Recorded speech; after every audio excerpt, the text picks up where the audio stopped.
여러분 안녕하십니까? 시사쇼 이것이 정치다의 윤종호입니다. 국민의힘 의원들이 윤석열 대통령 순방 중에 비서고 논란을 최초 보도한 MBC를 항의 방문했습니다. 국민의힘은 MBC 보도를 제2의 광우병 선동이라고 규정을 했고요. 진상규명을 요구했습니다. 반면 민주당에서는 언론 탄압이라고 반발하고 있는 그런 상황입니다. 자, 이런 가운데 어제 헌법재판소에서 이른바 검수완박법의 위헌성을 직접 변론했던 한동훈 법무부 장관이 허위사실 유포 및 명예훼손 혐의로 민주당에게 고소를 당했습니다. 자, 뭐가 허위인지 잠시 후 짚어보도록 하겠습니다. 전문가들 나오셨습니다. 윤석열 대통령의 뉴욕 발언 논란이 정치권은 물론이고요. 언론계에까지 큰 파장을 불러일으키고 있습니다. 먼저 관련 화면 보시겠습니다. 사실과 다른 보도로서 이 동맹을 훼손한다는 것은 진상이라든가 이런 것들이 더 확실하게 밝혀져야 된다. 확인도 없이 대통령의 발언이 기정사실화돼 자막화되고 그것이 무한 반복됐다. 이것이 문제한 점입니다.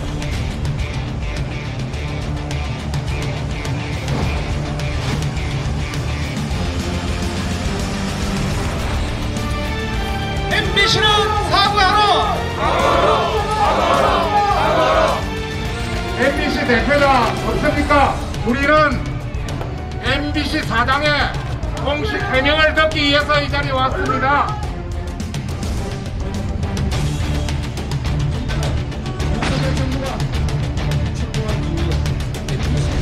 현역 의원들이 버스를 대절해가지고 와서 그거에 대해서 말하는 것 자체가 일종의 겁박이고 통지 아닙니까? MBC가 언론 탄압이니 언론과의 전면전이니 이런 부당한 프레임을 지금 씌우고 있습니다. 우리 국민 모두가 다 잘 아실 겁니다. 지금까지 MBC가 어떤 포트폴리오를 취해왔고 지금 또 어떻게 하고 있는지.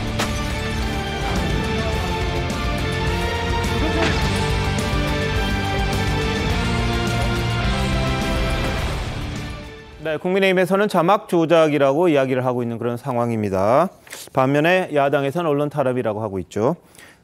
윤 대통령의 말에 대해서 MBC를 항의 방문하는 국민의힘, 그리고 이를 저지했던 MBC 노조, 그리고 야당의 반박, 이런 것들이 지금 뒤섞여서 상당히 복잡한 전국을 만들고 있는 그런 상황인데요. 이현정 의원, 어떻게 보십니까? 오늘 항의 방문은요? 일단 국민의힘 측에서 보면 일단 대통령실에서는 이제 공식적인 어떤 법적 대응은 하지 않겠다고 이야기를 했으니까요. 국민의힘 측에서는 이제 MBC를 방문해서 자초 지정을 이제 아마 좀 들으려고 했던 것 같습니다. 특히 이제 지금 그저께 이어서 MBC가 이제 뉴스데스크를 통해서 당시에 취재했던 기자가 당시 상황에 대해서 이야기를 쭉 하고 있습니다. 근데 그 내용을 보면 저도 좀 의문스러운 게 뭐냐면 그 기자가 처음에 나와서 이 영상을 처음에 취재했을 때 이게 국회에서 이런 이야기를 처음에 어떤 기자는 이거 무대에서로 들린다 이렇게 이야기를 했다는 거예요. 그래서 주변에 있는 기자들한테 물어보니까 한 기자가 그 국회로 들리는데? 라고 하니까 이제 국회로 돼버렸고, 또 바이든도 어떤 기자는 바이든에서 안 들린다고 이야기를 하는데 또 다수의 기자들은 바이든처럼 들린다라고 이야기를 했다는 거죠. 그러니까 뭐냐면 저도 많은 이 기사 생활을 하면서 소송도 당해보고 했지만 이게 이제 법정에서 이 문제 가려질 때 가장 중요하게 보는 게 뭐냐면 얼마만큼 이것이 진실인지에 대해서 내가 노력을 했는가, 규명하게 노력했는가, 이 부분을 보는 거거든요. 왜냐하면 보통 이런 전문가가 아닌 이상 이런 발언이 어떤 것인지 정확히 판단하기 어려울 때는 우리가 전문가한테 의뢰를 합니다. 자, 이 발언을 어떻게 보십니까? 라고 해서 그 사람들의 실명이나 이런 걸 해서 이제 기사를 작성을 하거든요. 근데 지금 MBC가 어제 기자가 밝힌 내용을 토대로 보면 이게 그런 과정이 전혀 없었던 것 같아요. 왜냐하면 주변에 기자들 몇 명이서 그렇게 들리는데요? 자, 이렇게 이야기해서 그냥 그것이 사실인 양 자막 처리가 돼서 보도가 됐단 말이죠. 그래서 지금 이제 그 고발을 한다는 거 아니겠습니까? 이렇게 되면 아마 법정 가면 아마 판사가 그럴 겁니다. MBC 측에 얼마만큼 이것이 진실인지 본인들이 노력을 했는가, 그걸 볼 겁니다. 근데 지금 상황으로 보면 MBC에 좋은 기계들 많거든요. 비싼 기계들 많습니다. 이 음향을 분석하는 기계들 많은데 왜 그 흔한 기계 한번 돌려보지 않고 그냥 처음에 기자들 몇 명에서 무슨 이게 여론조사하는 것도 아니지 않습니까? 당신은 이렇게 들려 다수가 이렇게 들리니까 이렇게 보도하겠다. 라고 해서 이제 했다라는 게 어제 MBC 기자의 어떤 이야기였습니다. 예. 그렇다면 이것이 과연 언론사 입장에서 보면, 저도 언론인입니다만은 과연 어떤 사실관계를 팩트체크를 위해서 얼마만큼 MBC가 노력했는가. 네. 저는 이 부분에 대해서 MBC가 답할 의무가 있다, 이런 생각이 듭니다. 복재영 의원님은 어떻게 보셨어요? 저 모습을 보고 국민들이 어떻게 평가를 할까가 저는 제일 궁금합니다. 과연 MBC가 저런 항의를 받을 만큼 잘못했는가. 집권당에 더더군다나 저기에 보면 최고 실력자라고 말씀되는 그 권성동 의원도 함께 가 있더라고요. 이것이 언론사 재갈 물리기로 이어지는 것은 아닌가라는 우려를 할 수밖에 없는 내용이고요. MBC가 저 기사를 내고 싶어서 낸 것이 아니고 전체 풀영상이 보면 이제 50분 내외 정도인데 이것을 전체 언론사에 모두가 다 공유를 하지 않습니까? 그리고 그 내용을 바탕으로 해서 무슨 말을 했을까라고 취재에 들어가는 거는 어쩔 수 없, 뭐 당연한 거고 여기에 대해서 많은 사람들이 이 부분에 대해서는 EXX와 바이든이 다 언급된다라고 판단을 한 것이고 여기에 대해서 기계를 썼는지 안 썼는지에 대해서는 아직 MBC에서 밝히고 있지 않은 겁니다. 네. 그리고 이거에 대한 확신이 있기 때문에 MBC에서 보도를 낸 것이고 똑같이 다른 방송사에서도 똑같이 같은 내용으로 해서 자막 처리해 가면서 방송을 냈던 것인데요. 현재 EXX에 대해서도 일부 국민의힘 정치인들은 부인을 하고 있습니다. 그래서 사실은 오간데 없고 마치 MBC가 가짜 뉴스를 생산하는 것처럼 이렇게 프레임을 전환시켜서 국민들을 호도하고 있는 모습인데요. 저는 우리 국민들이 다 상식이 있다라고 생각합니다. 그리고 이 상식 속에서 저것을 수차례 무한 반복해서 더 들어볼 것이고 그 반복해서 들어보는 과정에서 뭐 귀에 들리는 대로 들릴 수도 있겠습니다만 저는 맨 처음에 아무런 자막 없이 원 영상 그대로 봤을 때 들었던 그 내용, 저는 그것이 가장 사실에 근접한 내용일 것이다 라고 생각합니다. 알겠습니다. 근데 원 자막 없이 그거 들어보셨어요? 제가 좀 안 들어보셨잖아요. 자막 없이 들으셨을 때 어떻게 들리셨어요? 이게 이제 소음 소거한 상태에서 들리는 거 있지 않습니까? 헷갈려요. 헷갈리는 건 사실이에요. 헷갈리는 건 사실인데 이게 무슨 내용일까? 수많은 사람들이 오랫동안 그 고민하고 판단했을 거 아닙니까? 그러면서 그 자막 처리된 그 내용을 가지고 대통령실에게 우리 이렇게 보도합니다 라고 하니까 대통령실에서 비보도 요청을 했던 거 아니겠습니까? 알겠습니다. 결국은 대통령실까지도 초창기에는 이것에 대해서 사실로 받아들일 수밖에 없었던 분위기 아니었느냐라는 것이 저는 유추해서 해석될 수 있다라고 생각합니다. 그 부분은 어제 KBS 기자가 출연해서 한 말이 있어요. 뭐냐면 이런 이야기가 들리는데 맞냐 그랬더니 좀 불확실한 부분이 있다, 좀 기다려달라. 그렇게 이야기했다는 거거든요. 바이든이 맞느냐 이렇게 확인해달라 그랬더니 개인적인 차원에서 나는 다르게 들린다, 좀 기다려달라. 요 말을 했다는 게 이제 KBS 당시 그 순부한 같이 갔던 기자의 말입니다. 그러니까 MBC 기자 말은 여러 기자들이 들어보니까 다수가 이게 바이든이라 그랬다.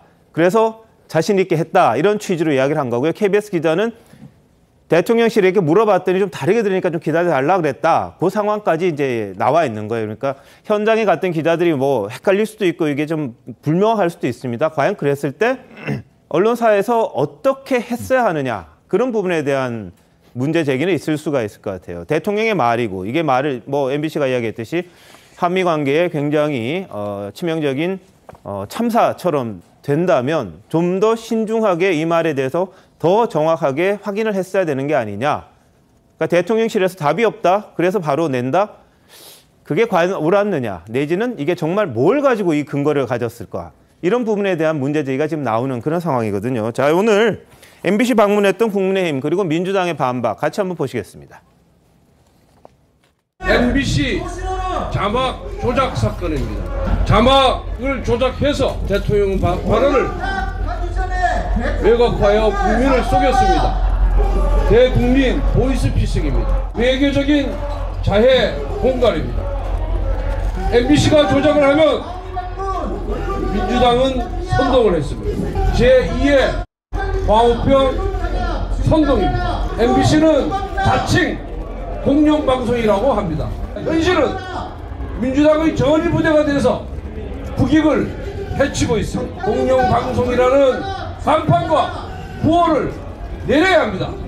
MBC는 사실을 신속 정확하게 보도하여 국민의 알 권리를 충족시켜주고 여론 형성에 기여해야 하는 공영방송의 책무를 이행한 것입니다. 왜 사고는 대통령이 쳐놓고 본연의 책무를 이행한 MBC를 탓합니까? 적반하장이라는 표현이 제격입니다. 국민의힘당은 윤석열 대통령의 행동대장 홍위병 역할만 하고 있습니다. 네, 조작방송, 보도참사 이런 규정을 국민의힘에서는 하고요. 언론노조 MBC 본부, 일부 시민단체들은 피켓 들고 대립하는 모습이었습니다. 야당에서는 대통령이 사고친 걸 왜 이렇게 하느냐 이렇게 반박하고 있는 건 상황인데요. 자, 정미애 의원님 어떻게 분석하십니까? 그냥 상식적으로 생각했을 때요. 그 여의도 이제 그 여당이든 야당이든 국회의원들이 자기 자신에 대한 이제 기사나 보도가 될 때 그 보통은 그 본인에게 확인하고 양쪽의 입장을 보통 써주는 게 그냥 상식적이라고 생각을 하고 있거든요. 근데 그 상식이 통하지 않을 때, 그러니까 그 국회의원한테 입장을 물어보지 않고 보도가 됐을 때 그 국회의원들이 대부분 길길이 날뜁니다. 왜 내 입장을 물어보지 않았느냐. 이게 보통 일반적으로 우리가 알고 있는 어떻게 보면 정치인들의 상식인데요. 사실 이번 사건은 어떻게 보면 그거보다 더 심각한 일인 거죠. 왜냐하면 국익, 말하자면 한미 관계라는 진짜 엄청난 사실 국익이 눈앞에 놓여 있는 상황인데 더군다나 MBC는 정규 방송이면서 그다음에 공영 방송이니까 국민의 세금으로 지금 이루어지고 있잖아요. 일부분이. 그러면 생각을 해보십시오. MBC는 적어도 상식적으로 만약에 그 보도를 하고 국민의 알 권리를 위해서 만약에 한다고 하면 대통령실에 대통령의 입장을 끝까지 확인하고 들었어야 합니다. 그래서 양쪽 입장을 최소한 상식적으로 같이 보도를 해줬어야 되는 거거든요. 네. 근데 대통령실에 대통령 입장은 전혀 나오지 않고 본인들이 그냥 생각나는 대로. 왜냐하면 지금 그거는 사실 헷갈리신다고 얘기하셨지만 헷갈리거든요. 그런 걸 그냥 내보낸 거예요. 더군다나 가장 핵심은 자막을 넣었는데 그걸 미국이라고 얘기를 했고 바이든이라고 했기 때문에 확인되지 않는 상황에서 온 국민이 마치 대통령이 그 미국 의회와 바이든에 대해서 뭔가 이렇게 비속어를 쓴 거 아니냐 이런 식으로 그냥 선입관을 가져버린 거예요. 예. 이게 무슨 국민의 알 권리예요. 이거는 진짜 어떻게 되면 조작이고 사기일 수가 있잖아요. 네. 그러니까 이 지점에 대해서 우리가 지금 문제를 제기하는 겁니다. 네. 그런데 MBC는 더군다나 지금 민주당은 같이 지금 연합해서 계속 대통령을 공격하는데 결국 대통령 공격이 대한민국을 공격하고 있다는 걸 지금 놓치고 있어요. 우리 국민들께서 시간이 지나면서 어떻게 생각하냐면 MBC와 지금 민주당은 결국 대한민국을 공격하고 있는 것이 아니냐. 그다음에 외교 참사를 본인들이 막 일으키고 있는 거예요. 그래서 이 부분에 대해서는 네. 정말 진정하고 생각 좀 해보시라. 그렇지 않으면 국민들께서 MBC 용서 안 하십니다. 이거는 이제 민영화해야 된다고 분명히 들불처럼 네. 그거 일어날 거예요.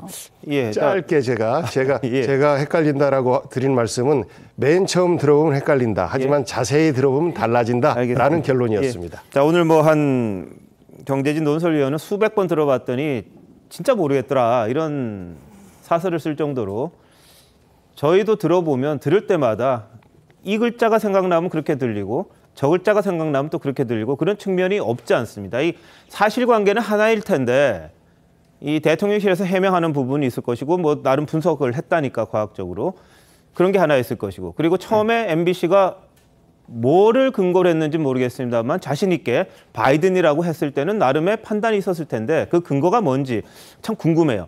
들을 때마다 좀 저도 헷갈리고 다르고 막 이런 느낌이 좀 들기 때문에 그런 부분이 있는데 어쨌든 국민의힘에서는 MBC의 책임을 묻고 있습니다.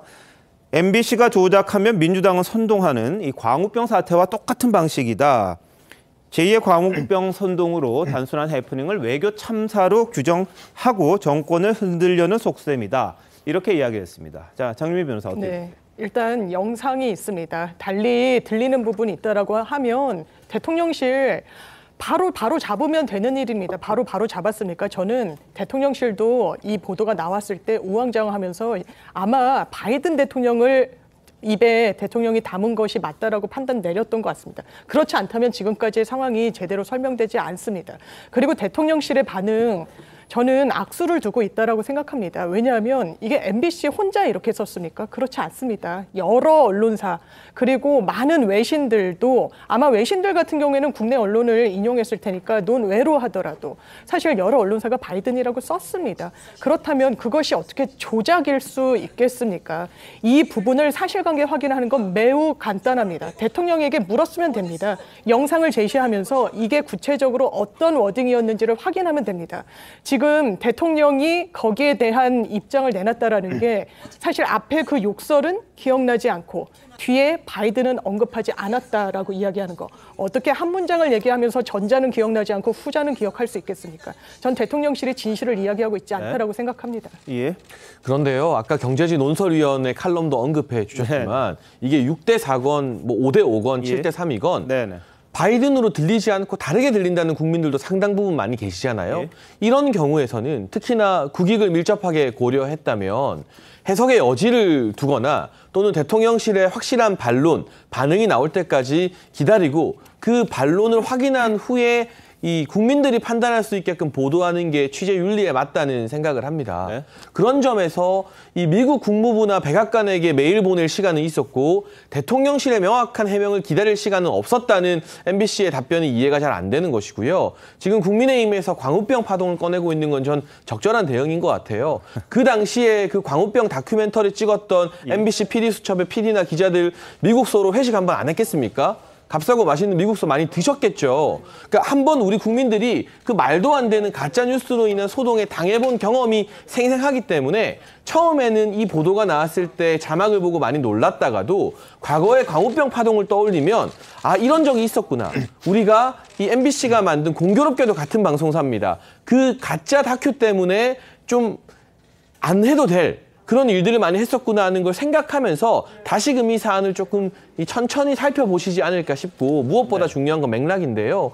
그 대통령께서 참석하고 나온 행사 자체가 우리가 국제사회에 1억 달러를 공유하겠다는 행사 아니었겠습니까? 그렇다면 맥락상 앞뒤 전후 관계상 이 1억 달러가 대한민국 국회에서 통과되면 통과 안 되면 어떨까 하는 그 절박한 마음이 담겨서 우리 국회를 향한 걱정이 나온 것이지 여기 어디에 미국 의회나 바이든 대통령이 나올 여지가 있는지 그 부분은 전후 사정을 들어보면 굉장히 명확하게 갈린다고 생각됩니다. 알겠습니다.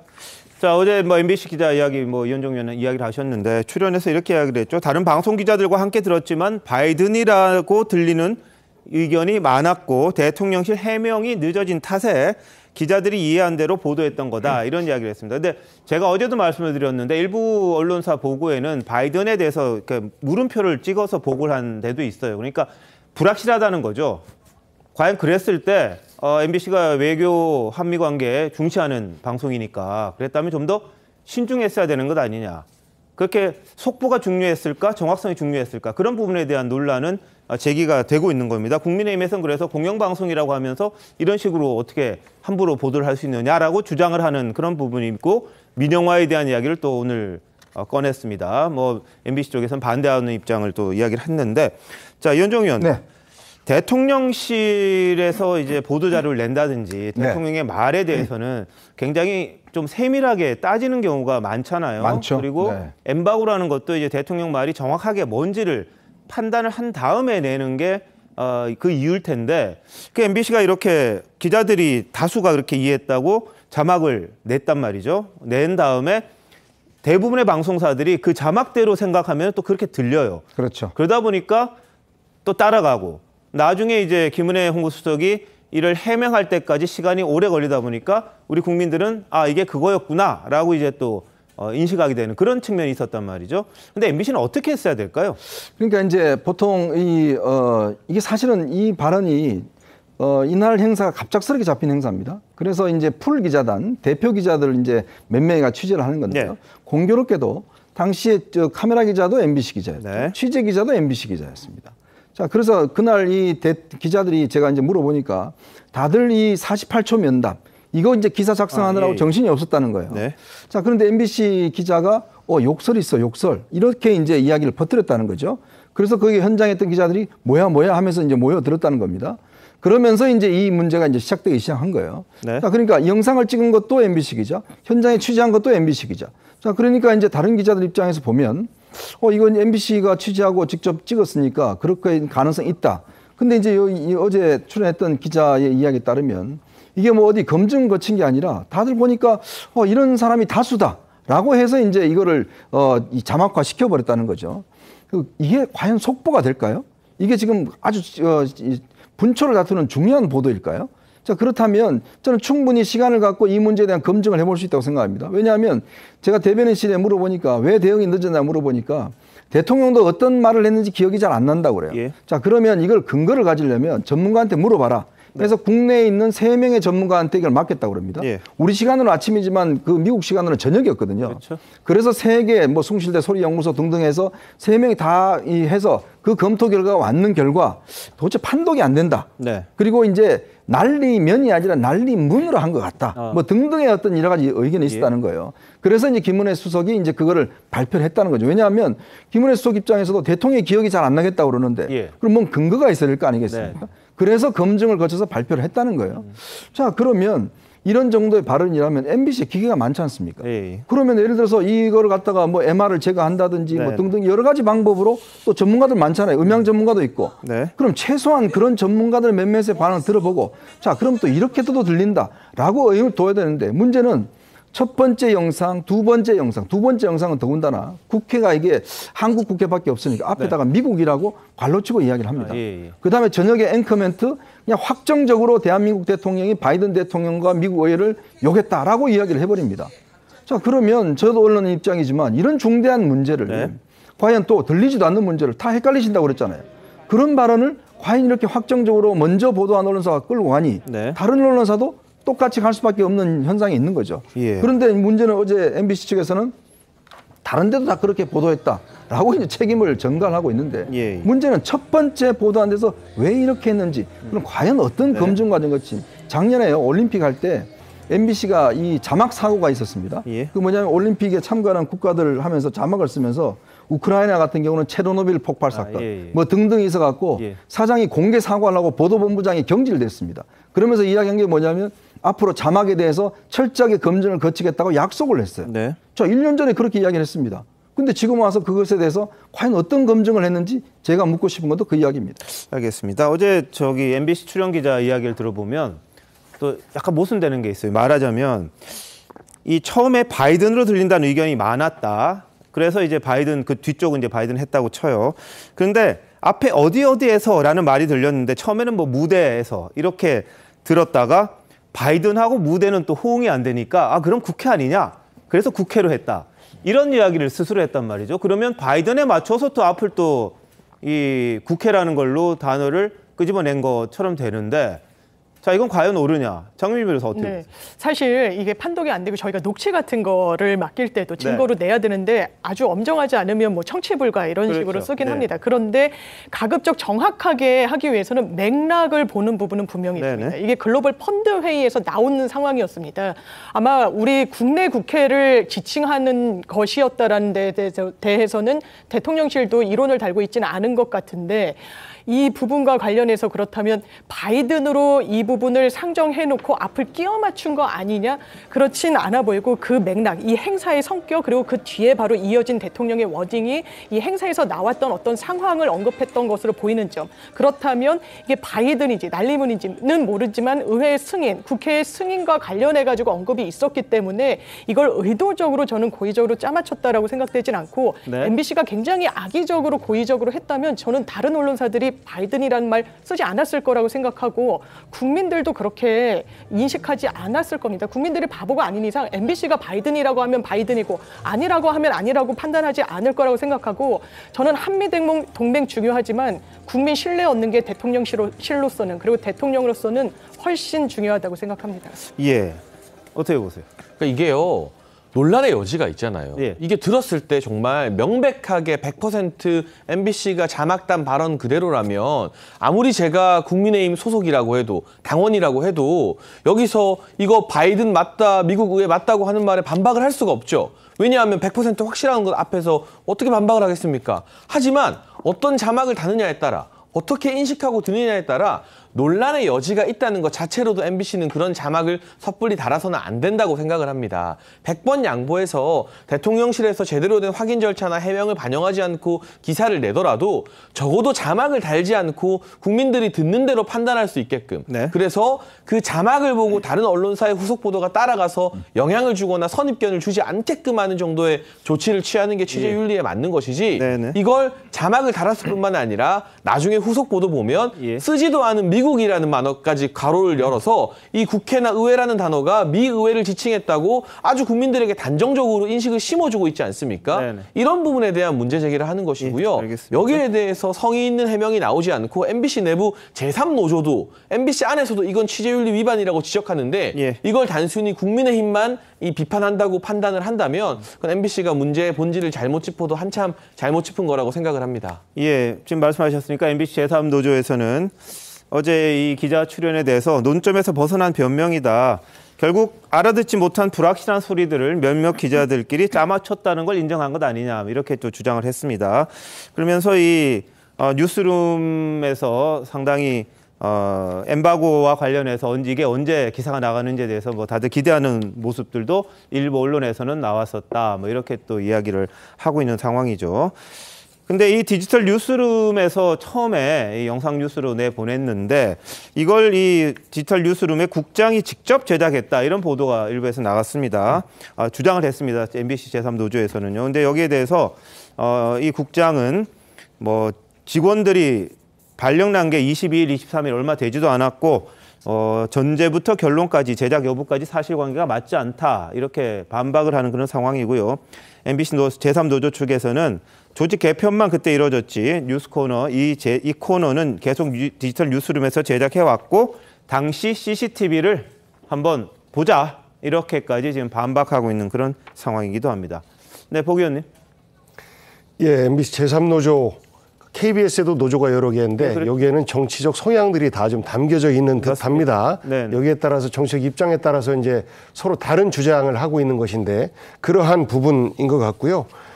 사실 여부가 무엇이냐 이 부분은 이미 이제 국민적인 판단의 시기로 저는 넘어갔다라고 생각합니다. 결국은 이 논점을 국내 정치 쟁점으로 삼아서 현재 보수 진영이 지켜야 되는 35%의 지지율 이것만큼은 지켜야 되는 것 아니냐라는 어떤 그 정치적 판단이 작동된 것 아니냐라는 생각을 할 수밖에 없고 그에 따라서 지지할 수 있는 지지를 유지할 수 있는 명분 이게 바이든이 아니다라는 것으로 해서 저는 정치 쟁점화에는 성공을 한 것이다라고 볼 수 있겠습니다만 문제는 그 이전에 이 XX에 대해서 미국 국회가 아니라 대한민국 국회였다. 그러면 이것을 야당으로 볼 수 있습니까? 그렇습니다. 라고 대답한 김문혜 홍보수석의 대답. 이것이 윤석열 대통령이 만약에 100번 양보해서 바이든이 아니라 한국 국회를 향해서 한국의 야당 의원을 향해서 이 XX라는 표현을 썼다면 저는 그 자체만으로도 국민들 앞에서 속고대죄해야 되는 사안이다라고 생각해요. 그런데 그런 부분들은 다 쏙 빠지고 논란이 될 수 있는 바이든이라는 이것만 갖고 조작한다, 이것을 또 언론이 또 야당이 공격한다라는 프레임으로 바꾸는 것에 대해서 지금 당장은 지금 이 상황을 모면할 수 있겠습니다만 저는 이 상처는 오래 깊이 남을 것이다라고 생각합니다. 정말 걱정입니다. 저는 말씀하십시오. 제가 하십시오. 그 MBC에 대해서 지금 문제 삼는 거는요. 이렇게 질문할 수 있을 것 같아요. MBC는 그럼 보도를 하고 언론인데 왜 정치를 하나? 이 질문에 대답을 해야 돼요. 지금 MBC가 정치를 하는 그런 형국이 돼버렸잖아요. 지금 MBC의 제3노조라고 하지만 아무튼 MBC 가족이고 식구예요. 그 안의 내용을 가장 잘 많이 알고 있는 사람들이에요. 근데 보세요. 뉴스룸, 윤 발언, 엠바고 언제 풀리냐면 신나 떠들썩했다 한다. 이렇게 얘기를 하는 걸 들으면 머릿속에 그림이 그려지잖아요. 그 당시 MBC 뉴스룸에서 신나했다는 이런 부분에 대해서 우리 국민들이 어떤 마음일 것이냐. 저는 그게 머릿속에 그냥 확 지나가는 거예요. MBC 정말 대한민국의 언론이냐 다시 묻고 싶은 거예요. 그다음에 또 하나는 MBC가 미국 의회 측에 입장을 물었다는 겁니다. 그러니까 바이든 측에도 물었겠죠. 그러면 이게 무슨 얘기예요? 갑자기 미국 의회나 바이든 쪽에서는 황당한 이야기를 본인들이 한국 방송사로부터 듣게 되는 거예요. 그러면 당연히 미국의 언론이 가만히 있겠습니까? 또 미국의 언론은 확인이 안 됐지만 지금 대한민국 방송국에서 그렇게 물어보니까 언론에서 물어보니까 또 쓰게 되어 있잖아요.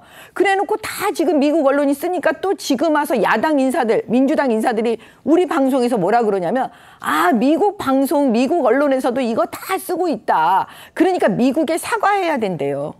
이런 말도 안 되는 일을 지금 하고 있습니다. 그러니까 제가 지금 네네. 우리 국민들께서 물어보고 싶어 하시는 거 그 대신해서 물어보는데 예. MBC는 왜 정치하십니까? MBC 대한민국 언론인 거 맞습니까? 예. 이거에 답변 좀 해주세요.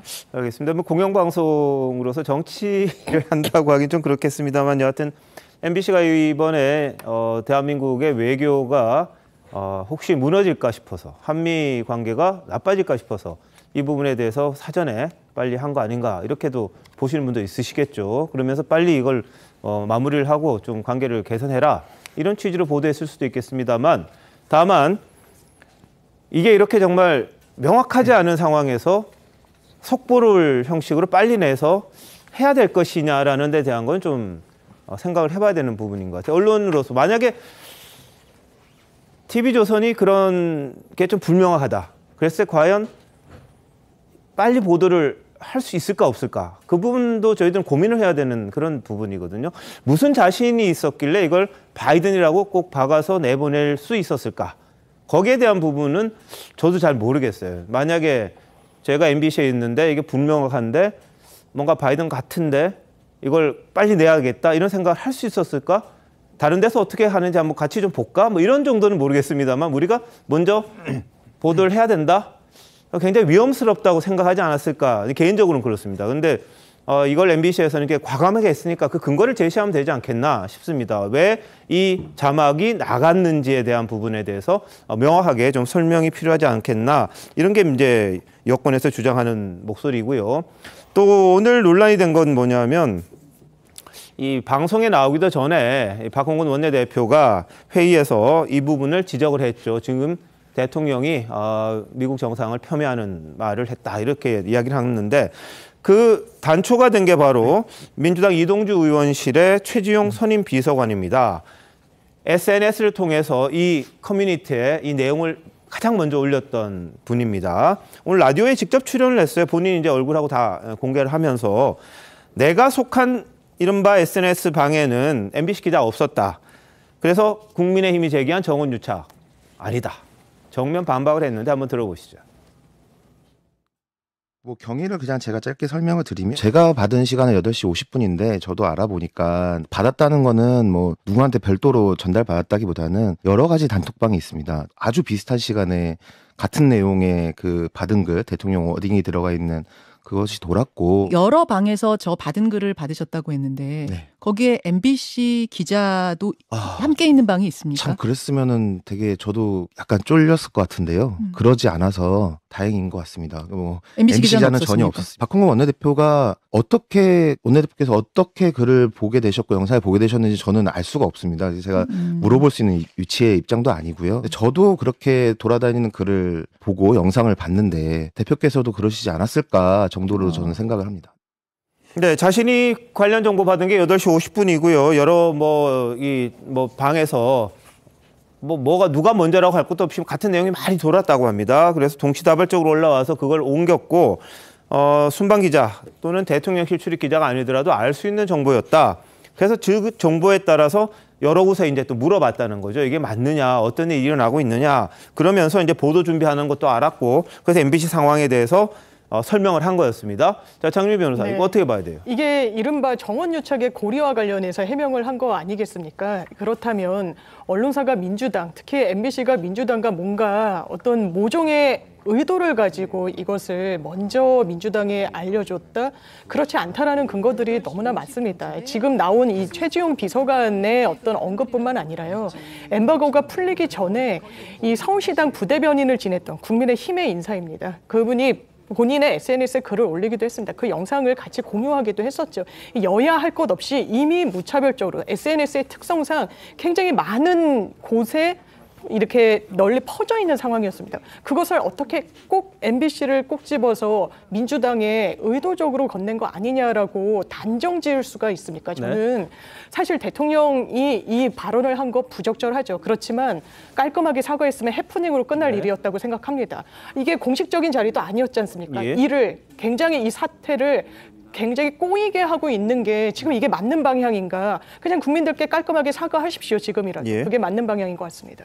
근데 이게 사과하는 게 정무적으로 해결을 빨리 하는 방법이라 해서 진실이 아닌 걸 인정하고 넘어가는 건 국민을 속이는 일이죠. 적어도 이게 미 의회나 바이든 대통령을 겨냥하지 않았다는 것은 대통령실에서 주장하는 진실이기 때문에 그 진실에 대해서는 저는 계속해서 주장을 하는 게 맞다고 생각을 하고요. 왜 하필 뭐 많은 이야기들이 있습니다만 그 수많은 온라인 커뮤니티 중에서 민주당의 선임 비서관, 민주당 보좌진이 제일 먼저 이 글을 올리게 되었을까? 그리고 박홍근 원내대표가 이걸 최고회의에서 발언을 하는데 여기 정미경 전 최고위원도 계시지만 저도 대선 때 선대본 지도부로서 선대본 회의에서 계속 발언했습니다. 온라인에 떠도는 찌라시나 뭐 카톡에 도는 받은 글 정도 가지고 그 준엄한 선대본 회의나 최고위 회의에서 발언할 수 있을까요? 정치권에서 최고위 회의나 선대본 회의 참석해 본 분이라면 명확한 팩트에 대한 자신이 없으면 그거 이야기 못합니다. 더군다나 원내대표급 거물이라면요. 이건 정치권에서 활동해 본 사람이라면 누구나 박홍근 원내대표가 단순한 온라인 커뮤니티 글이나 카톡에 밭으로 도는 찌라시 수준이 아니라 누군가로부터 아마도 언론인으로부터 이건 확실하다, 믿어도 된다라고 하는 보증을 받았기 때문에 발언한 거 아니겠느냐라는 합리적 추론이 가능하거든요. 그러면 그 보증을 박홍근 원내대표에게 해준 사람이 누구겠는가? MBC 관계자 아니겠는가 하는 것은 합리적인 의혹이기 때문에 지난 정권에서 검언 유착이라고 해서 민주당이 얼마나 심하게 공격을 했습니까? 결국 1심에서 다 무죄가 됐습니다만 검언 유착이 그토록 우리가 관심을 가져야 될 심각한 문제라면 정언 유착도 그에 못지않게 합리적 의혹 제기 이후에는 필요하다면 진실을 밝혀내고 가려내봐야 될 중대한 사안인 것이죠. 알겠습니다. 진실을 밝혀야 된다는 점에서는 동의하고요. 뭐 정언 유착이라고 지금 뭐 단정지어 말하기는 어렵습니다. 그건 의혹이 있다는 건데 이 최지용 비서관은 MBC가 해당 발언을 보도할 것이다 이런 글을 썼죠. 그 배경이 뭔지도 설명했습니다. 한번 보시죠. MBC는 보도를 내보낸다고 한다. MBC가 보도를 내기 전인데 저걸 어떻게 아셨는가? 그 당시에 이제 단톡방에서 이제 수다들을 떤 거죠. 대통령실에서 비보도를 요청한다. 받아준다고 하는데 어떡하냐. 뭐 MBC나 JTBC나가 먼저 보도하지 않을까? 근데 그러다가 어떤 기자가 이제 MBC는 지금 한다고 한다. 자기가 들은 전언을 또 저한테 전달을 해준 거죠. 그래서 저는 그걸 그대로 이제 뭐 마치 제가 MBC 기자한테 들은 것처럼 댓글이 작성되긴 했는데 그랬던 건 아니고.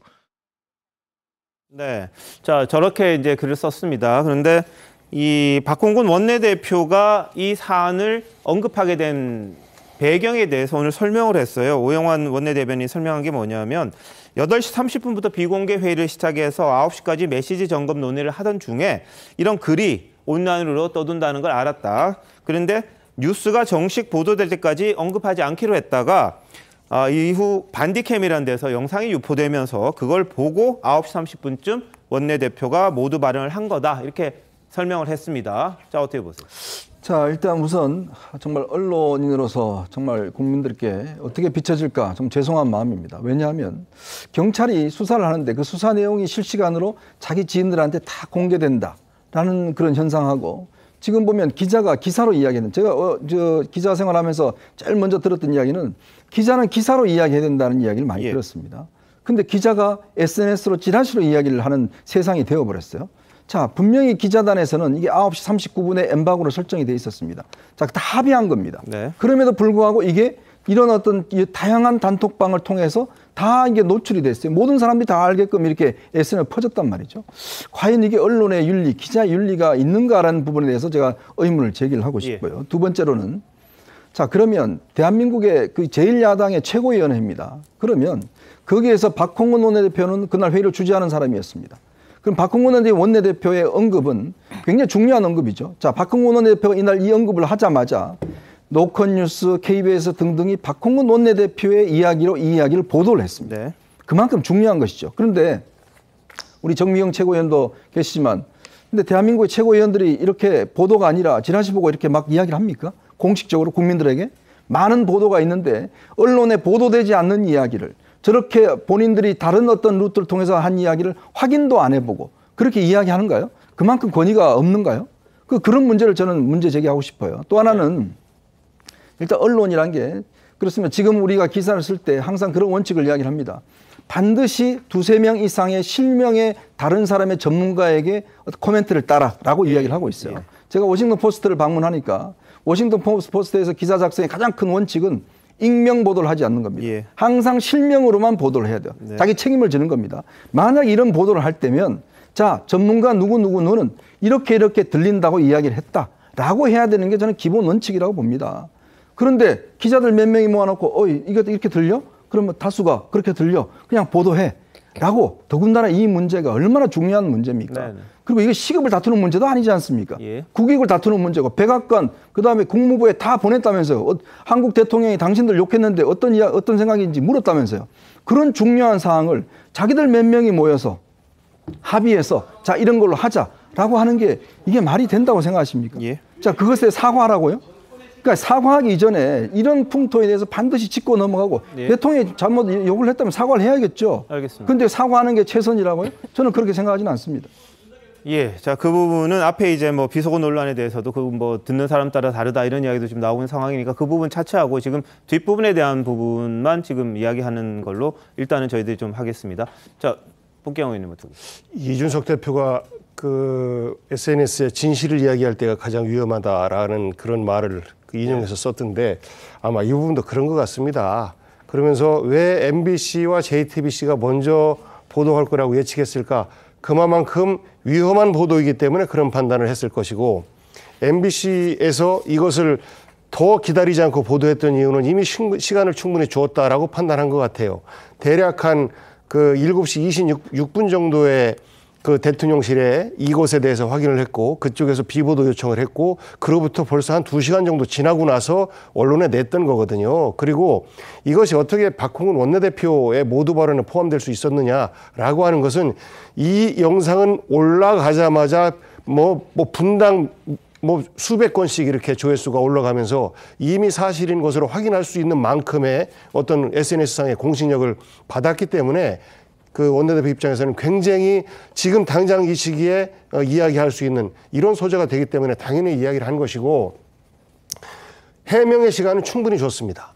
그럼에도 불구하고 해명을 하고 있지 않기 때문에 애초에 판단대로 이 XX 바이든이라는 표현 그대로 보도를 냈던 것이고 이 해명을 시간을 주었음에도 불구하고 안 한 대통령실 그리고 보도로부터 13시간 이후에 정말 듣기에 따라서는 말도 안 되는 이런 변명을 하는 대통령실 과연 어느 부분이 MBC의 보도가 국민들에게 진정성 있게 다가갈지 그 대통령실의 해명이 진정성 있게 다가갈지 이 부분에 대해서는 저는 국민들 스스로가 판단할 수 있는 문제다라고 생각해요. 그것에 대해서 해명하는데 왜 15시간의 시간이 필요합니까? 결국은 알겠습니다. 이렇게 저렇게 핑계를 찾다가 결국 그런 정도의 답을 내린 것 아닌가 싶고 지금 국면을 바이든만 가지고 쟁점을 삼고자 하나 말씀하셨던 것처럼 그 이전 사항 이 XX만으로도 이미 아까 말씀드렸던 것처럼 우리 국민들에게 속고대죄를 해야 된다. 그런 것들을 먼저 해놓고 그리고 나서 이 부분은 내가 발언에 오해가 있었다라고 말씀하시면 국민들이 어느 정도 진정성 있게 받아들일 수 있을 것 같아요. 그런데 그런 것들이 통째로 다 생략되고 왜곡되고 있다라고만 주장하니까 불신이 더 커지고 정치적 쟁점은 더 확대되고 되는 것 아닌가 싶습니다. 근데 민주당은 SNS를 보고 정치를 하시는 모양이죠. 그렇지 SNS 않습니다. 신뢰성을 국민들의 민심을 보고 하고 SNS의 있습니다. 신뢰성이라는 게 어느 기준으로 이야기하는 거죠? 자, 언론사면 언론사가 책임을 집니다. 근데 SNS의 신뢰성? 어떤 신뢰성을 이야기하시는 거죠? 자, 그리고 박홍근 원내대표가 분명하게 이야기했지 않습니까? 바이든 대통령이 이야기했다고. 그럼 그 부분에서 지금 좀 전에 말한 그게 아니더라도 앞에 거 갖고 사과해야 된다는 이야기를 하시는데 그럼 박홍근 원내대표는 사과 안 해야 됩니까? 본인이 확정적으로 이야기해서 그걸 근거를 토대로 해서 많은 언론들이 보도를 했습니다. 그러면 그것에 대해서 박홍근 원내대표 아무 책임이 없나요? 자, 만약에 바이든이 아니다라는 것이 과학적으로 분명하게 밝혀지면 박홍근 대표와 그리고 이것을 보도한 모든 언론사 전 사과해야 된다고 봅니다. 그런데 지금 현재 그것에 대해서 그런 근거를 제시하지 못하고 있는 거 아니겠습니까? 그럼 마구잡이 우기기거든요. 그리고 잠시만요. 민주당이 SNS만 보고 정치를 어떻게 하겠습니까? 이것이 근거 있고 보도가 될 것이다라는 것까지도 아까 확인했다는 반론 요청에 대한 그런 의무, 그 사람한테 기사 작성할 때 반론 요청에 대한 의무인 것처럼 이런 부분에 있어서도 당연히 언론사에 확인했다는 이야기. 이러저러한 경로로 확인을 해 가겠죠. 잠시만요. 이제 정리 좀 할게요. 이 사건 자체가 사실인지에 대해서 박홍근 원내대표는 바이든이라는 표현은 직접 하지는 않았습니다. 회의할 때 그냥 폄훼하는 발언 그 정도로 이야기를 했었는데 다만 이제 SNS에 올라온 거 이 영상을 보고서 이제 말을 해도 되겠다 싶어서 이제 확인을 하고 했다 이런 이야기가 있었거든요. 근데 거기에는 이 텍스트가 먼저 돌고 그다음에 영상이 와가지고 뭐 이렇게 선행 효과라 그럴까요? 이 자막을 알고 있는 상황에서 들으면 그렇게 들리게끔 되는 그런 현상이 있다 그러죠. 그래서 이걸 그냥 들어봤을 때는 뭐 이렇게 선입관이랄까요? 그게 있을 때는 듣는 게 자꾸 달라진다고 아까 저도 말씀드렸는데 그런 이야기들을 많은 분들이 합니다. 근데 이미 텍스트 돌던 것이 있었고 그걸 영상이 떴다고 하니까 그걸 들었을 때 아 이건가 보다 하고 말했던 부분이 아닌가 싶습니다. 근데 다만 대통령실에서 10시간 넘게 이 부분에 대해서 정확하게 내리지 못한 거, 이 판단이라든지 이런 부분, 해명을 제대로 못한 것은 뭐 잘못이라고 인정할 수 있는 부분이 있을 거예요. 거기에 대한 책임을 물어야 된다 이런 목소리도 있습니다만 다만 아까도 말씀드렸습니다만 MBC 스스로 이게 굉장한 외교 참사고 한미 관계가 중요한 부분이라고 이야기했을 때 이걸 한두 시간 만에 불명확한 걸 기자들끼리 다수다. 그래서 그냥 내보낼 수 있었을까? 그 근거는 뭘까? 그 부분에 대한 건 답을 좀 들었으면 하는 그런 바람입니다. 언론사로서 저도 좀 궁금해요. 그런 확신을 갖게 된 근거가 있었지 않겠나 싶은 생각이 있기 때문인데 여하튼 대통령실에서는 MBC에 대해서 이 부분을 공문을 보냈어요. 질의서를 보내서 무슨 근거로 이걸 확실하게 그렇게 했느냐 또 몇몇 가지 보냈고요. MBC에서는 이 부분에 대해서 언론 자유에 대한 위협이다. 최고 권부에서 이렇게 하는 거는 문제다. 이런 지적을 하면서 서로 간에 지금 공방을 벌일 단계일 겁니다. 답변도 왔어요. 답변도 왔는데 답변도 보냈는데 MBC 측에서 이 언론 자유에 대한 위협이다. 이런 취지의 답변을 보냈습니다. 충분히 검토해서 했다는 그런 내용도 했던 것 같습니다. 자, 이번 윤석열 대통령의 해외 순방을 둘러싼 논란. 그 영국에서 조문을 안 했다. 이것부터 시작이 됐던 부분이죠. 엘리자베스 여왕 장례식에 참석을 했습니다만 그 관이 놓여 있는 거기에 가서 이 얼굴도 보고 이제 마지막 길을 보내야 되는데 그걸 안 한 게 사실상 조문을 안 한 거다. 이런 지적을 야당에서는 했습니다. 오늘 제임스 클레버리 영국 외무장관이 한국을 찾았습니다. 그래서 뭐라고 했는지 한번 보시죠. 국장에 참석하신 우리 대통령님을 영국 왕실과 정부가 환대해 주신 데 대해서 사의를 표합니다. We were very touched, genuinely touched, that President Yoon and the First Lady visited the United Kingdom and attended Her Late Majesty the Queen's funeral. 네, 정작 영국에서는 아주 감사하다, 감동받았다 이렇게 이야기를 하는데 조문 안 갔다고 이제 주장하는 분들이 계셔서 이걸 어떻게 해석해야 될지는 모르겠습니다. 대통령이 나가서 뭐 일부러 안 갔는가 그런 이야기가 돕니다만 글쎄 그렇게까지 해석해야 될지는 모르겠어요. 근데 다만 영국 측에서 외무장관이 와서 저렇게 우리 대통령의 조문에 감사를 표하는 상황이니까 우리 스스로 더 논란을 키우는 게 과연 적절할 것이냐 여기에 대한 뭐 이야기들은 좀 나올 것 같습니다. 자, 반면에 이재명 민주당 대표는 오늘 첫 교섭단체 대표 연설에서 외교 참사의 책임을 반드시 묻겠다 이렇게 이야기를 합니다. 한번 보시죠. 조문 없는 조문 외교, 굴욕적 한일 정상회담은 국격을 심각하게 훼손시켰습니다. IRA 논의와 한미 통화 스와프는 이번 순방의 핵심 과제였음에도 꺼내지도 못한 의제가 됐습니다. 제1당으로서 이번 외교 참사의 책임을 분명하게 묻겠습니다. 그 책임을 국민과 언론 그리고 야당에 뒤집어 씌우려는 시도는 결코 성공하지 못할 것임을 엄중하게 경고합니다. 네, 정명훈 의원은 어떻게 들으셨어요? 첫 대표 연설. 지금 탁 들으니까요. 예. 조문 없는 조문 외교가 나오잖아요. 예. 근데 정말 이상한 일은 뭐냐면 방송을 이렇게 쭉 보고 있으면요. 그 조문 없는 조문 외교를 민주당 쪽 인사들이 나오셔가지고 그냥 그 노래 부르듯이 조문 없는 조문 외교를 막 외치고 있어요. 근데 지금 오늘도 보니까 이재명 대표가 그렇게 얘기를 하시네요. 근데 조문이 뭐죠? 사실은 어떻게 보면 국장에 참석해서 장례식에 참석해서 그 예의를 갖추는 거잖아요. 그게 조문이에요. 근데 마치 조문 안 한 것처럼 저렇게 가짜 뉴스를 아예 그냥 무슨 낙인 찍어서 얘기를 하시는 거예요. 저는 그게 정치인 더군다나 야당의 대표라는 분 입에서 저렇게 나오는 걸 보고 아니 지금 마치 민주당 전체가 그다음에 야당 쪽 인사들 방송 쪽도 마찬가지지만 그냥 다 짜고 하는 것처럼 저렇게 말씀하시는 게 너무 이해가 좀 안 돼요. 그다음에 또 말씀드린 게 뭐냐면 천안함 폭침 사건에서요. 그때 당시 그 외부의 인사들까지 전부 다 합쳐서 그 조사를 했는데 북한의 소행이라고 다 나왔어요. 그럼에도 불구하고 민주당 쪽에서는 계속 북한의 소행이 아니라고 계속 방송에 나와서 얘기했습니다.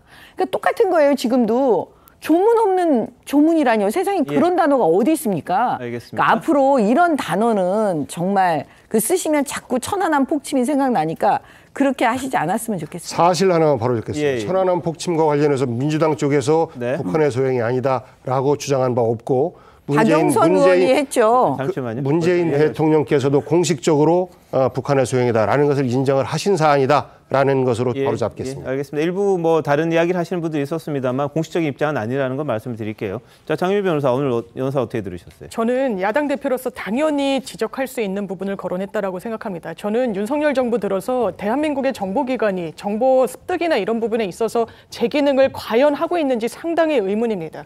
조문 없는 조문 외교 왜 나왔습니까? 조문하겠다 그랬습니다. 여왕의 마지막 가는 길을 아련할 수 있는 그 기회, 국장 말고 그 전에 공식 일정으로 가겠다라고 공표까지 된 상황에서 하지 못했습니다. 이게 어떻게 대통령의 동선이 이렇게 짜임새 없이 해외에서 이루어질 수 있는 것인지.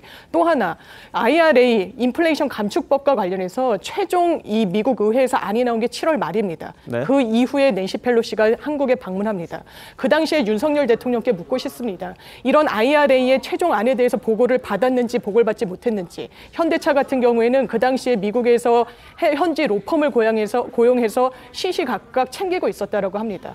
이런 좋은 기회를 국내에 이런 의장이 온 기회를 그냥 이 실기하면서 이걸 어떻게 외교 참사가 아니라고 이야기할 수 있겠습니까? 이런 부분과 관련해서 당연하게도 야당이 하나하나 지적해 나가고 그 원인을 따져 나가야 될 거라고 생각합니다. 알겠습니다. 다행히 해리스 부통령이 이제 방한하는데 IRA에 대한 한국의 우려를 잘 알고 있다, 협의해 갈 거다 이렇게 이야기를 하는 걸 보면 일단 좀 기대를 걸 수는 있을 것 같은데 이 미국 의회에서 법 통과한다는 게 이게 고친다는 게 굉장히 어렵습니다. 그런 측면도 있어서 이 성과가 어떻게 날지는 좀 시간을 두고 봐야 되지 않을까 싶은 생각도 좀 듭니다.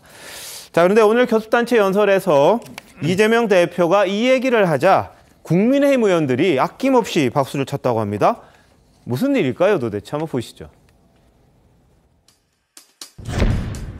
더불어민주당 대표 이재명입니다. 국민은 변화를 요구합니다. 국민의 주권 의지를 제대로 반영하지 못하는 정치라면 그 틀을 바꿔야 합니다.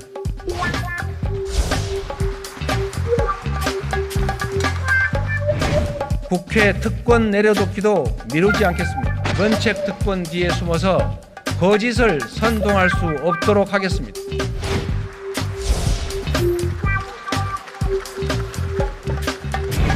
국회의원 소환제로 국회의원도 잘못하면 소환될 수 있게 해야 합니다.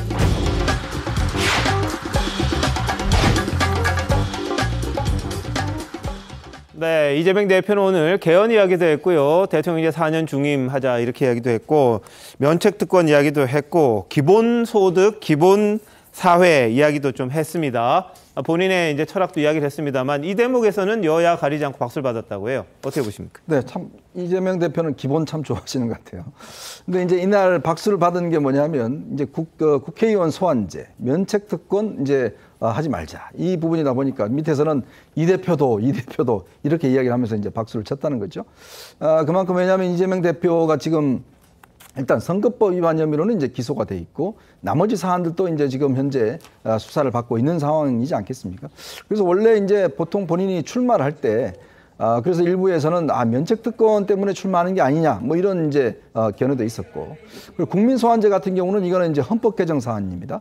그렇기 때문에 이제 헌법을 개정해야 되는데, 사실은 국민소환제도는 뭐 일부에서는 필요하다는 견해도 있습니다. 근데 또 일부에서는 이게 너무 포퓰리즘처럼 돼버리면 예를 들어서 그 지역에서 그냥 국회의원을 끊임없이 소환시켜버리면 이게 굉장히 국정의 어떤 불안 요소가 된다 뭐 이런 견해도 있어요. 네. 어쨌거나 본인의 입장에서는 이제 국민들이 좀 더 국회의원들이 국민들 앞에 좀 떳떳해야 된다라는 이야기인데 아무래도 여당 의원들이 박수 친 것은 이재명 대표가 이 이야기를 좀 지켜라라고 해서 박수를 친 게 아닌가 그런 생각도 듭니다. 알겠습니다. 면책특권 그 안에 크게 범주로 보면 이제 불체포특권도 포함될 수 있다라고 주장할 수 있는데요. 네네. 불체포특권은 지금 21대 국회인데 20대 국회 이후로 민주당 출신 의원들이 국회의장을 할 때죠. 그 이후로 검찰이 법무부에 그 체포동의안을 내서 국회로 제출되면 통과되지 않았던 사례가 없습니다. 네. 그래서 사실상 불체포특권은 국회에서 이용되지 않고 허용되지 않는다라는 말씀 확인해 드립니다. 알겠습니다. 자, 뭐 솔직히 지금 국회에서 누가 체포 요구를 하면 그걸 부결시키면 다들 그 국민들에게 지탄받습니다. 요즘은 그런 거 없는데요. 다만 면책특권이라는 것, 또 회기 뭐 이런 것들이 있을 때 국회의원에 대한 검찰 소환이라든지 이런 것에 상당히 좀 영향을 받는 점이 있기 때문에 그걸 여당 의원들은 앞으로 뭐 이재명 대표에 대한 여러 가지 사법 리스크를 염두에 두고 이야기한 게 아닌가 싶기도 합니다. 자, 지금 막 속보가 하나 들어왔습니다. 북한이요. 한미해상연합훈련 사흘째인데 동해상으로 또 탄도미사일을 발사했다고 막 합참이 기자들에게 알렸습니다. 합참은 잠시 전이죠. 오후 6시 14분쯤에 국방부 출입 기자들에게 동해상으로 미상의 탄도미사일을 북한이 발사했다. 이렇게 알려왔습니다. 탄도미사일의 정확한 재원과 비행거리, 정점 고도 등을 지금 분석하고 있다고 이야기를 했고요. 지금 아시다시피 동해상에서는 한미연합 훈련이 지금 사흘째 진행이 되고 있습니다. 뭐 핵추진 항공모함 레이건호가 또 왔었고요. 지금 헬기 이착륙도 하고 여러 가지 훈련을 하는 그런 상황입니다. 지난 25일에도 북한이 한 600km 사정거리에 뭐 이른바 북한판 이스칸데르 뭐 변칙 운행을 하는 미사일을 발사했는데 그 거리가 이 부산에 있는 레이건함을 겨냥할 수 있는 그 거리만큼 쐈다. 그래서 우리 한미 연합훈련을 의식해서 북한이 도발한 게 아니냐 이런 이야기가 나오고 있는 그런 상황입니다. 다시 한번 말씀드리겠습니다. 합참이 오늘 북한이 동해상으로 미상의 탄도미사일을 발사했다는 사실 잠시 전에 기자들에게 알려왔고요. 어떤 내용인지에 대해서는 다시 한번 속보가 나오는 대로 말씀을 드리겠습니다. 뭐 북한 이야기가 나왔으니까 지금 한미해상연합훈련이 지금 동해상에서 지금 벌어지고 있습니다. 지금 보시는 장면은 이건 자료 화면이고요. 오늘은 레이건호에서 이착륙하는 훈련 장면, 그리고 지금 지휘소에서 이제 한미연합군이 훈련하는 그런 모습을 지금 보고 계신데요. 오늘 공개된 영상입니다. 한미동맹 상징이죠. 같이 갑시다. 이런 자막도 같이 달려있는 그런 상황에서 한미 양군이 지금 동해상에서 합동훈련하고 있는 모습 저희들이 보여드리고 있습니다. 지휘소의 모습을 보시는 거고, 지금 레이건함에 헬기가 이착륙하는 그런 모습이라고 알려져 있는데요. 헬기 이착륙 훈련도 지금 동해상에서 하고 있는 그런 상황입니다. 지금 이런 상황에서 북한이 사흘 만에 또다시 미사일 도발을 한 셈입니다. 자, 이 한미연합훈련이 오랜만에 열렸죠. 연합군이 기동훈련하는 것, 또 레이건함이 온 것도 오랜만인데 연합훈련을 지금 하는 상황에서 북한이 미사일 도발을 했다는 소식이 막 들어왔습니다. 이 헬기 내리고 오르는 거 굉장히 힘든 모양입니다. 이 넓은 데 그냥 내리면 될 것 같은데 굉장히 신중하게 이착륙하는 훈련을 오늘 하는 모습 공개가 됐습니다. 자, 근데 뭐 이왕 그 안보관계 이야기가 나왔으니까 그런데 오늘이 무슨 날인지 혹시 아십니까?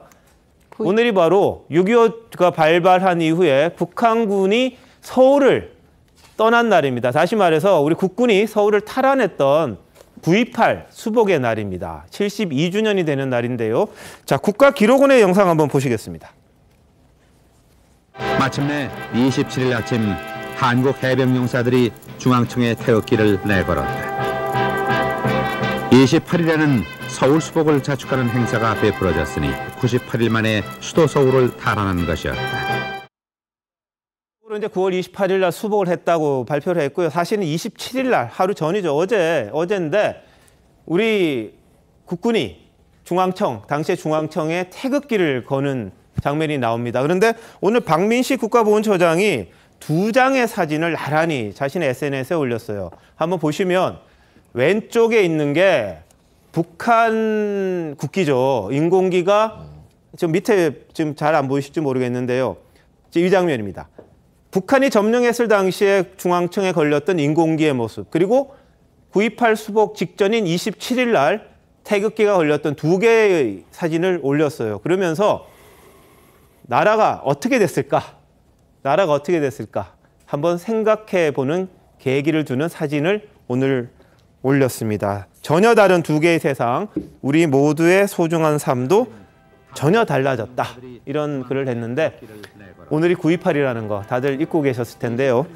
서울이 수복됐던 그 날입니다. 예, 다음 이슈로 넘어갑니다. 어제 헌법재판소에서 진행된 이른바 검수완박법 권한쟁의 심판 사건 공개 변론 5시간 만에 끝이 났습니다. 그런데 오늘 더불어민주당이 한동훈 장관을 허위사실에 의한 명예훼손 혐의로 고소를 했습니다. 자, 오영환 민주당 대변인의 목소리 들어보시겠습니다. 한동훈 장관은 민주당 박홍근 원내대표는 검찰로부터의 수사권 분리를 주장하며 반드시 문재인 대통령과 이재명 상임고문을 지켜내겠다고 공언하였다며 일부 정치인들을 지키겠다고 공개적으로 선언하고 추진한 입법이라고 적시했습니다. 하지만 이는 명백한 허위사실 적시에 해당합니다. 고소인의 발언을 맥락과 무관하게 연결시켰습니다. 공직자에 대한 의혹 제기의 수준을 벗어나 지극히 악의적이고 경솔한 내용으로서 현저히 상당성을 잃은 명예훼손적 표현에 해당함이 명백합니다. 네, 그러면 한동훈 장관이 어제 무슨 말을 했길래 도대체 명예훼손이라고 하는지 한번 이어서 들어보시겠습니다. 민주당 박홍근 원내대표는 검찰로부터 수사권 분리를 주장하며 반드시 문재인 대통령과 이재명 상임고문을 지켜내겠다고 공언했습니다. 또한 검수완박법에 반대한 무소속의 양향자 의원은 민주당 의원으로부터 검수완박이 안 되면 문청와대 20명이 감옥 가니 검수완박해야 한다는 취지의 말을 들었다고 했습니다. 많은 국민들이 설마 했지만 범죄설 회피하기 위한 이런 잘못된 의도는 정말 보름 남짓 만에 국회를 통과해서 현실화되었습니다. 일부 정치인들을 지키겠다 공개적으로 선언하고 추진한 입법이 정권교체 직전에 마치 청야전술 하듯이 결행된 것입니다. 예, 자, 이 한동훈 장관이 어제 이야기했던 박홍근 원내대표가 검찰로부터의 수사권 분리를 주장하면서 반드시 문재인 대통령과 이재명 상임고문을 지켜내겠다고 공언했다. 이 부분에 대해서 이제 사실이 아니라는 이야기거든요. 자, 정윤 변호사, 이것도 이렇게 고소 대상이 됩니까? 어떻습니까? 사실 이게 공개 변론장에서 한 부분이기 때문에 어떤 법적 평가를 받을 때 기소까지 저는 개인적으로 어렵다고 생각하는데 이른 명예훼손의 요건에 해당하는 건 맞습니다. 판례 등의 취지에 비춰보더라도요. 왜 그러냐면 박홍근 원내대표가 이른바 검수완박법을 이야기하면서, 그러니까 검경 수사권 조정을 이야기하면서 문재인 전 대통령과 그리고 그 당시에 그 이재명 상임고문을 지켜내겠다라고 이야기했다라는 취지로 지금 들립니다. 네. 두 문장을 연결했거든요. 그런데 이 두 문장은 사실 맥락이 다르고 시간 장소도 다른 곳에서 박홍근 원내대표 입을 통해 나온 겁니다. 이 말인즉슨 민주당으로서는 문재인 전 대통령 등을 지켜내겠다라는 게 하나가 있고요. 이게 검수완박법과 연결지어서가 아니라, 그러니까 이 전직 대통령을 지키기 위해서 우리가 검경 수사권 조정을 한다라는 거 모르겠습니다. 민주당 지도부가 이런 내심의 의사를 갖고 있는지 모르겠지만 이런 걸 어떻게 명시적으로 표현했을 수 있겠습니까? 별도로 이른바 검경 수사권 조정과 관련해서 입법화의 정당성을 언급한 부분이 있는데 별도의 사실을 연결지어서 마치 이 법의 취지가 일부 정치인들을 엄호하기 위한 것인 마냥 이야기한 부분은 사실 허위사실 적시에 한편으로는 해당할 여지가 있어 보입니다. 알겠습니다. 그럼 한동훈 장관이 언급했던 민주당 박홍근 원내대표의 당시 발언은 뭐였을까요? 한번 보시죠. 정치적인 어떤 보복, 검찰의 전행이 현실화되면 모든 걸 내걸고 싸우겠습니다. 반드시 문재인 대통령과 이재명 상임고문을 지켜내겠습니다. 둘째, 민생개혁 입법과제 해결하겠습니다. 수사권 분리든 검찰개혁, 가짜뉴스 방기 등 언론개혁은 반드시 결과를 만들어내겠습니다. 네, 두 마디가 있는데 이걸 이제 그러니까 선우가 어떻게 되는지에 따라서 인과관계가 연결되는지 어떤지 따라서 좀 달라질 것 같은데 정기경 의원은 어떠세요? 이게 법정에서 재판정에서 하는 얘기잖아요. 그렇죠. 말하자면 이제 고소인 쪽 얘기인 거예요. 법적으로 말을 하자면. 네. 그럼 이런 경우에는 사실은 그 명예훼손이 되지 않아요. 근데 그 민주당에서 그러면 그걸 모르고 하진 않았을 거예요. 왜 했냐면 이거는 그냥 정치적 공세에 불과한 것 같아요. 어떻게 하든지 한동훈 장관을 공격하다 보니까 이것도 한번 그냥 해보고 마는 그런 차원의 문제로 보여지고요. 두 번째는 뭐냐면 이렇게 가게 되면 대한민국의 그 고소인들, 법정에서 고소하는 분들은 전부 다 명예훼손이 될 수밖에 없는 그런 구조잖아요. 그러니까 그거는 이제 이런 경우에는 법적으로 안 되는 거고요. 예. 그다음에 그 민주당이 자꾸 이렇게 하면 국민들께서 그냥 한동훈 장관 계속 공격하고 있구나.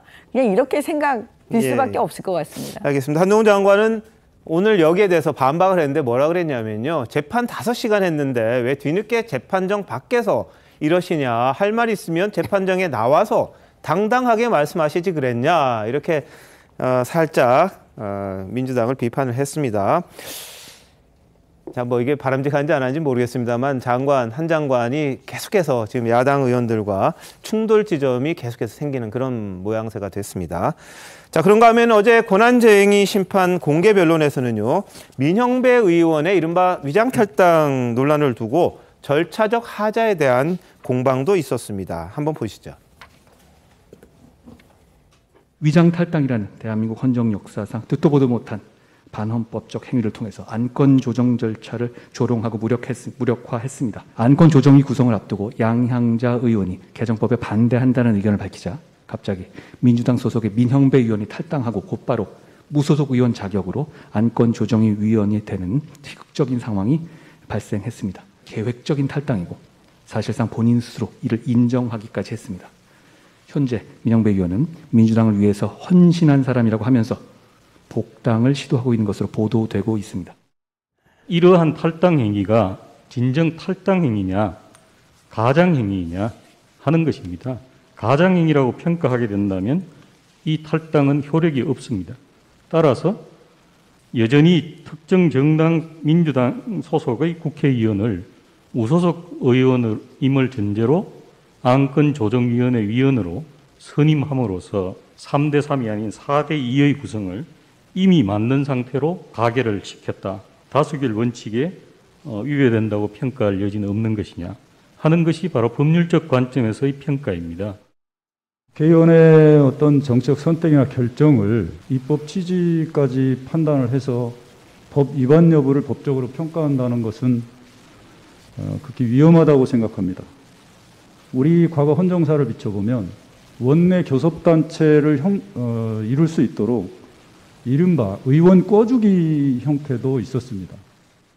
네, 지금 말했던 이제 이종석 헌법재판관 지난 7월에 열렸던 공개 변론에서도 이 이른바 의원 탈당, 민형배 의원 탈당에 대해서 좀 부정적인 입장을 드러냈었는데 어제도 마찬가지였던 것 같습니다. 어떻게 보셨어요? 이게 이제 왜 그러냐면 국회가 국회 선진화법이라고 있습니다. 예전에 아시겠지만 그 국회 안에서 최루탄 터뜨리고 싸움하고 이래서 국회가 선진화법이라고 해서 안건조정위원회라는 걸 만들었습니다. 그래서 어떤 여야가 충돌을 할 때 여야 3대3으로 안건조정위원회를 만들어서 좀 더 심층 깊게 논의해라.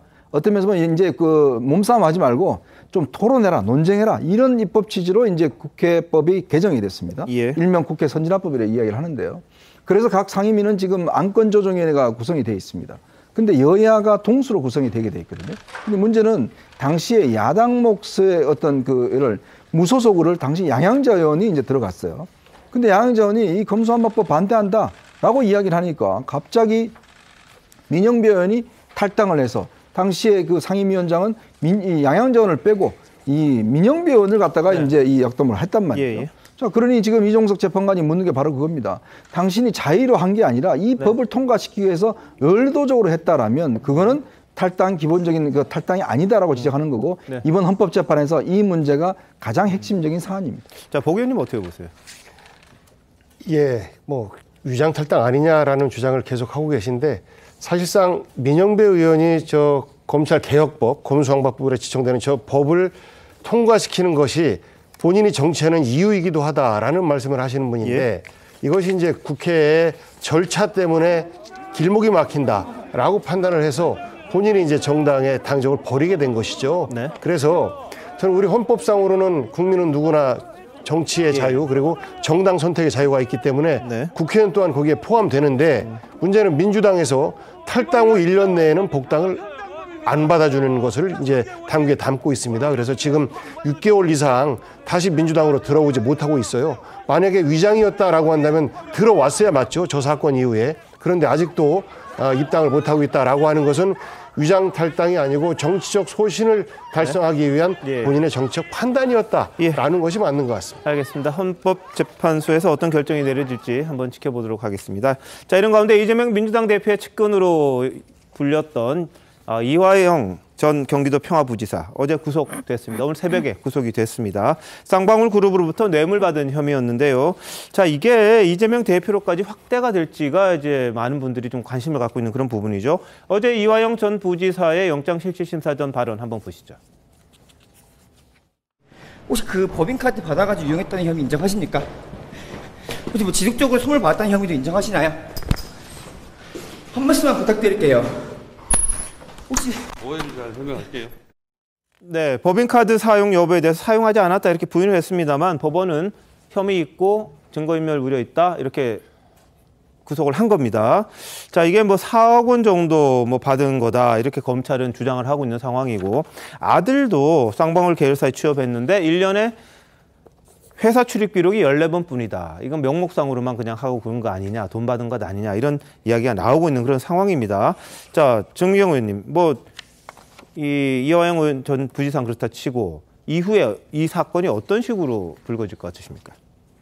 지금 그 핵심이 그 회장인 것 같아요. 그 전 회장이라고 불리는 분이 지금 해외로 지금 도주한 것으로 나와 있잖아요. 근데 이제 그 분이 어떤 식으로든 국내에 들어올 수 있도록 아마 이제 수사가 거기에 집중될 가능성이 되게 높아 보여요. 핵심은 뭐냐면 지금 변호사비 대납 사건, 이재명 대표의 변호사비를 지금 쌍방울에서 그 이재명 대표의 변호인에게 갔다. 지금 이 부분이 아마 검찰이 주목하고 있는 부분인 것 같은데요. 그 지점을 가기 위해서 이 이화영 이 부지사 이 구속은 반드시 거쳐가야 되는 길목에 있었던 사건입니다. 그렇기 때문에 저는 한층 더 가까이 갔다. 그 변호사비 대납 사건에. 왜냐하면 쌍방울로서는요. 그 자금의 흐름에 대해서 이제는 밝히지 않을 수가 없을 거예요. 그리고 이제 회장이 들어올 수밖에 없는 상황으로 몰고 갈 건데요. 그렇게 되면 과연 쌍방울이 어디까지 얼마만큼 버텨낼 수 있느냐. 저는 변호사비 대납 사건은 밝혀질 수밖에 없다. 왜냐하면 쌍방울이 그렇게까지 버틸 수 없다라고 저는 보고 있습니다. 알겠습니다. 이건 뭐 일단 의혹이니까 좀 진행이 돼야 될 것 같고 어떻게 보세요? 네, 일단 이재명 대표를 겨냥할 수 있을 것인가에 대해서 현 시점에서는 연결고리가 굉장히 흐릿합니다. 물론 이 변호사비 대납 사건과 관련해서 자금 흐름을 훑다가 이 이전 부지사의 이름이 나오고 수사선상에 오른 것은 맞습니다. 그런데 지금 받고 있는 혐의는 본인이 이 경기 부지사직을 수행하면서 법인카드를 썼다라는 것 이외에서 더 뭔가를 정조준할 수 있는 이재명 후보를 그러니까 대표를 뭔가 수사선상에 더 뚜렷하게 올릴 수 있는 것은 아직까지 밝혀진 바가 없는 게 객관적인 상황입니다. 알겠습니다. 네, 시청자 여러분, 이화영 전 의원 누군지 아시나요? 이재명 대표가 경기도지사할 때 평화부지사였던 거 빼면 이화영이라는 정치인이 얼마나 유명한 거물급 정치인이라고 쌍방울에서 아들도 취업시켜줘, 보좌관도 취업시켜줘, 본인한테 법인카드 주고 4억 원 이상의 금품을 제공하겠습니까? 경기도지사 시절 평화부지사, 경기도 부지사였습니다. 이외에 이화영이라는 정치인이 이재명의 측근이 아니라면 쌍방울이 과연 이 같은 금품을 제공했겠습니까? 라는 합리적인 의혹을 제기하고 싶습니다. 자, 그 부분은 이제 뭐 밝혀져야 될 부분이고요. 지금 이화영 전 부지사의 뭐 개인적인 거라고 이야기할 수도 있을 텐데 하여튼 지금 봐야 됩니다. 어떻게 될지는. 지금 이화영 전 부지사가 구속됐다는 사실 정도가 지금 나와 있습니다. 잠시만요. 대한민국 이슈의 중심, 스타쇼 이것이 정치다. 여기까지입니다. 내일 다시 찾아뵙겠습니다. 고맙습니다.